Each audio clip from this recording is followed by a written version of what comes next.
नमस्कार जय जगन्नाथ आपण मानक मो चैनल क्लेवर कुक्स रे बहुत बहुत स्वागत।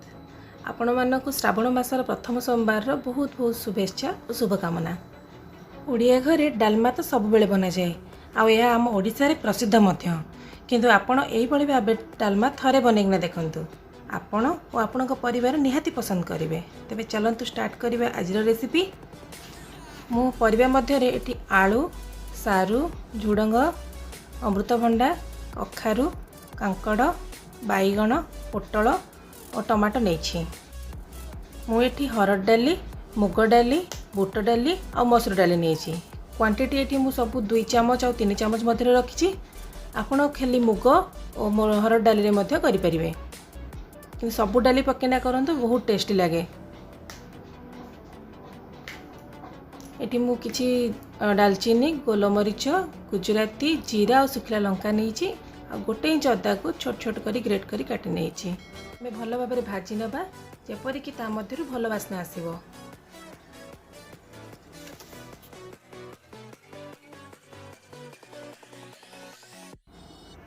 गरम मसला भल भाव भाजी गले से आम जीरा ऐड करदबा। जीरा को मध्य भल भाव भाजी नबा। एबे देखंतु हमर मसला और जीरा सब भल से भाजी जाइछि। ताकू गोटे पात्र रे काढ़ी भल भाव ठंडा करदबा। एबे देखंतु हमर डालमा मसला भल भाव गुंड हो जाइछि। ताकू साइड रे रखि दबा। एबे गोटे पैन रे मु मुग डाली और हरड़ डाली को टिके भाजी देइछि। बुट डाली और मसूर डाली को भाजीबेनी। एबे हरड़ डाली और मुग डाली को भल भाव भाजी नबा। देखंतु हरड़ डाली और मुग डाली हमर भल भाव भाजी जाइछि। ताको साइड रे रखि दबा। एबे गोटे प्रेशर कुकर रे मु किछि पानी गरम कर देइछि। मुठी 1 लिटर पानी नेइछि। आपण परिवार अनुसार पानी देबे। एबे सेथे लूण हल्दी दे दबा आ हमर डाली को सब धोईकिना रखीचे से डाली को मध्य दे दबा। मु सब डाली को भल भाबे धोई देना रखी देथिली। एबे सेथिरे आमे सब परिबा दे दबा बैगण को छाड़िकी। वीडियोटी को फास्ट टू लास्ट जाए निहाती देखंतु आ आपनका मतामत मो सहित शेयर करंतु।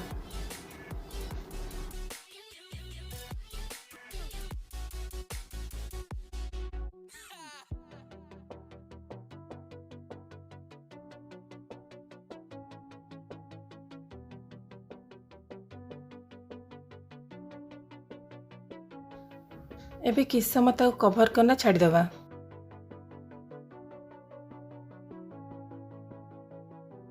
एबे सेथिरे बैगण दे दबा अदा छेचा आउ तेजपत्र मध्य दे दबा।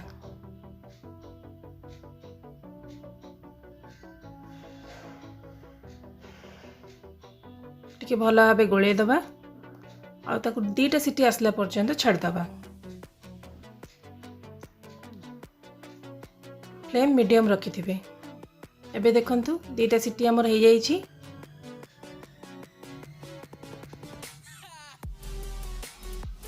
डालमा हमर परफेक्ट सिझी जाइछि।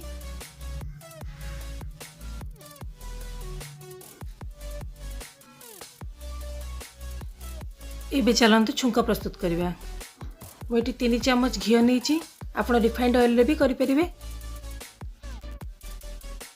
घी को टे भल भाव गरम हाँपी छाड़ीदबा।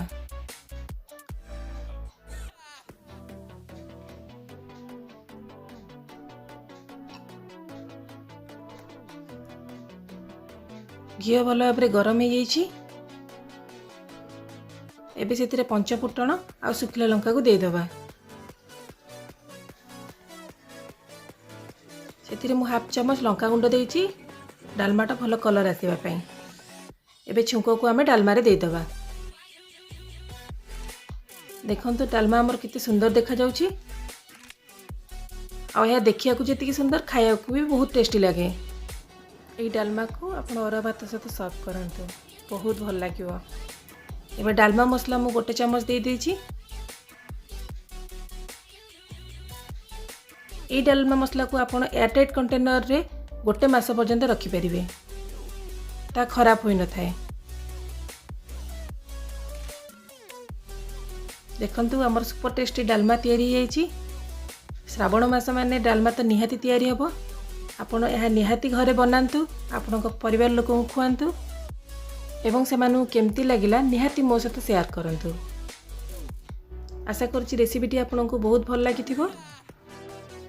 तबे प्लीज वीडियोटी को लाइक करंतु, आपनको फ्रेंड मानक सहित शेयर करंतु और जदि मो चैनल नुआ अछंती ताले सब्सक्राइब करंतु। मु पुणी आसीबी गोटे नुआ रेसिपी सह। Thank you. जय जगन्नाथ।